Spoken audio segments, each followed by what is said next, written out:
So Arcana Academy takes place in a world where magic flows through specially inked tarot cards. And Clara Greysword has been imprisoned for illegal use of the magic because it is highly regulated. And Prince Kalis effectively breaks her out of prison because he believes that she is the key to steal a legendary power from his father, the king. So her choices are help the man that she believes put her in prison and orchestrated all of her life's misfortunes, Prince Kalis, but stay free or go back to prison and rot. And so she says, I will help you, all the while thinking, I'm not going to give this legendary power to him. If I really have the skills to get it, I'm keeping it for myself. And in order to protect her and keep people off her trail, he enrolls her in the school that he's the headmaster of, Arcana Academy, and declares her as his bride to be, to kind of give her the shroud of legitimacy as she embarks on that. I had never written a true Academy book, and I really wanted to write at least one. And I think, to your point, what draws people to the Academy is there is all of that room for those fabulous tension and rivalries and all of that. I think as an author, I think I love academies for a couple of reasons. One is everyone can relate to them in some way. Most people have gone through some amount of structured education in their lives, and at some point, whether that is actual schooling or whether that is just some kind of structured training at some point. So it's very relatable and accessible in that way. I also love the questions that an academy can raise, somewhat similar to what I said about Dragon Curse, but who controls knowledge and how do they gatekeep it, and who do they give access to it, and that's steeped into a world where an academy plays a role.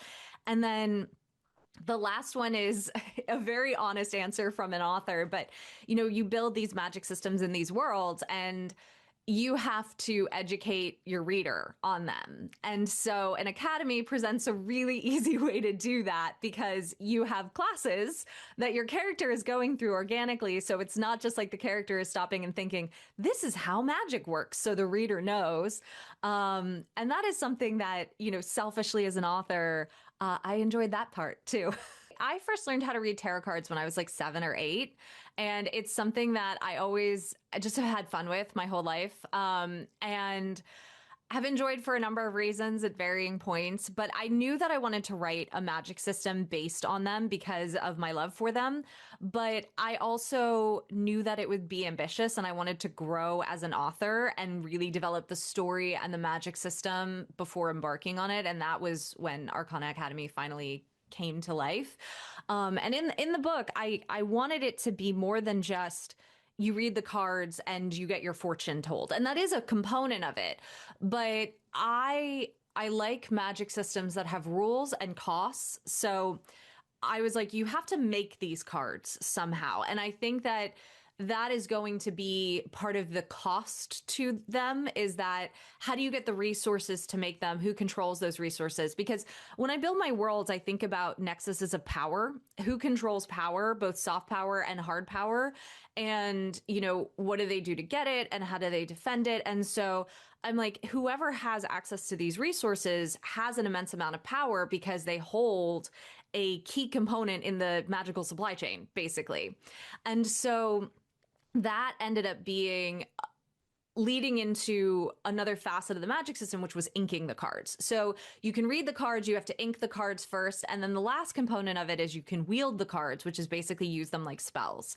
And every card is a unique spell. You cast it, it's consumed, and you then have to ink more cards, again going back to costs and limitations and all of that and balancing out the magic system. So that was how I approached it, and it was ambitious. I had a lot of fun doing it, but the way that I tried to write it in the book was that if you are familiar with tarot, you might kind of enjoy seeing what I picked for what card, but if you're not and you're just there on vibes, I sort of explain what every card does as it happens, so you don't have to feel like you have to read a textbook on tarot to pick up Arcana Academy. I think the world building is where a lot of fantasy authors get hung up on because you both need a lot of it and you need very little of it at the same time. And what I mean by that is it goes back to what I was saying at the start, where I have a lot of information on all of my worlds that never makes it into the book, or if it does, it's maybe very briefly touched on. But it's important for me to know those systems because that's kind of the foundation of how the world works. But I think that's a double-edged sword because when I talk to aspiring fantasy authors, they can sometimes get hung up on, I need to have the backstory for every blade of grass and every single tree in my world. And I think that, I think that when we're just starting out writing, one of my biggest pieces of advice is always just let the first draft be bad. That is the point of the first draft, is just get black on white and do whatever it takes to keep the writing flow going and keep in that habit. So I always say when you are world building, you need to know anything that relates to the main character, their history, their major events in the world that impacted that main character, and, some of those things. But as far as like, why does this country over here hate this country over here, that the main character doesn't, you don't need that information. And it might become relevant later. And you might, in editing or later on in the book, go, oh, wait, I really do need that information. And you can stop and figure it out then. And editing is a very magical thing that you can fix it all later on. But I think I would say let your first draft be bad and really focus on, if you are world build anything that is immediate to your character and figure out the rest a little bit as you go. Arcana Academy is a trilogy. And so that one, Prince of Swords, is book 2 of the trilogy. And I think that, a lot of people, at least that I've seen, talk about the curse of the second book in a trilogy, where it's like the first book is really good and the third book is really solid and the second book just kind of drags.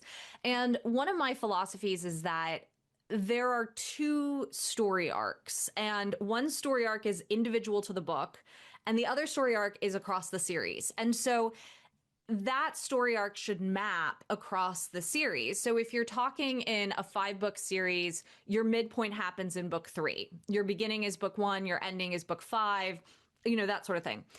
In a trilogy, you have book 2 functionally serving as act 2 of your story. And I think a lot of people, when they're writing, it was, maybe I'm projecting because it was something that took me a really long time, was to figure out the purpose of the midpoint and Act 2A and Act 2B, and the importance of those in storytelling. But I think that what you have to do in book 2 of a trilogy is you have to answer all of the questions of book 1, but you have to answer them in a way that creates new tensions, mysteries, and questions that fuel you to your final conclusion in book 3. And that was something that I really tried to keep in the forefront of my mind as I was working on Prince of Swords. And I really am excited for readers to get their hands on it, because there are a lot of mysteries I seeded in book 1 that as I was writing them, I'm like, I cannot wait for people to read book 2 because I cannot wait for people to get to them. This legendary power that Claraara and Kalis are trying to get is the World card, which is the 21st tarot card that is said to only exist in legend. And it is the power to change the world. It's like the ultimate wish card. Think like a genie in a bottle, but you get one wish. And that card, when the world changes, there are implications to the world being changed. And the world keepers are the ones who, I'm trying to think of how I can do this without giving spoilers, but who sort of track that, I guess, and who try to protect it, and who are the guardians of that, let's say. In the academy at this point, Claraara goes in with a lot of knowledge because she was illegally trained in tarot by her mother. And as a result of that, she goes into the academy and basically sort of expects to breeze through a lot of her classes because she's going, I've been inking tarot cards for years. I've been casting them for years. Like, there is nothing here for me.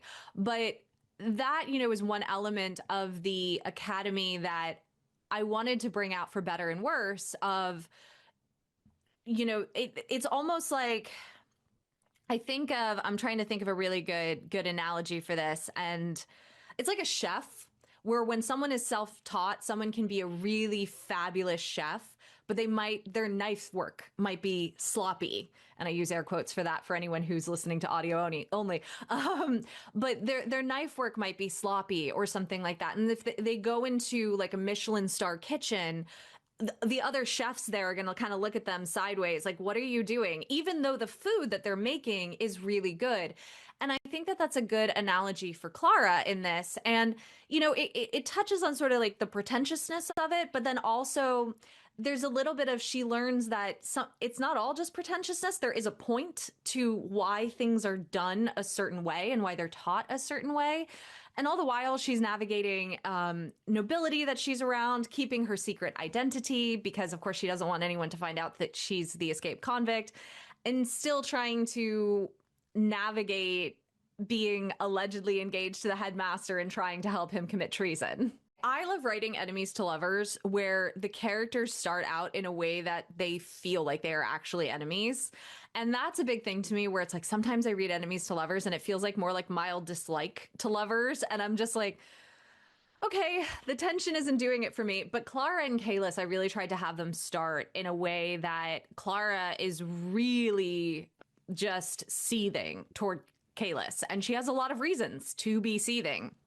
But I think the other component of enemies to lovers, at least for me, again, speaking from my perspective and preferences, is that I also don't want them to be able to do anything too irredeemable. I think there is a point in which, if you have this enemy character, and I know some readers love this, I know there's a reader for everything out there, but for me, it's like if you have this enemy character who is actually like, I killed everyone you loved and laughed about it. And, I think it's really fun to just go out and murder innocents and I have sleep like a baby after that. Like there comes a point where I'm like, okay, I don't get how she's attracted to this guy. Like, I don't care how fabulous his hair is, like that sort of thing. And so that is the other fun thing for me with Clara and Kalis is she starts out with this sort of abject hatred toward him, and he starts out quite abrasive as well. And they soften to each other. And by the end of the first book, you sort of realize there's a lot more, especially on Kalis's side, that he wasn't letting on. And the second book, you really unravel a lot of his secrets, both in general, but also as how they pertain to her.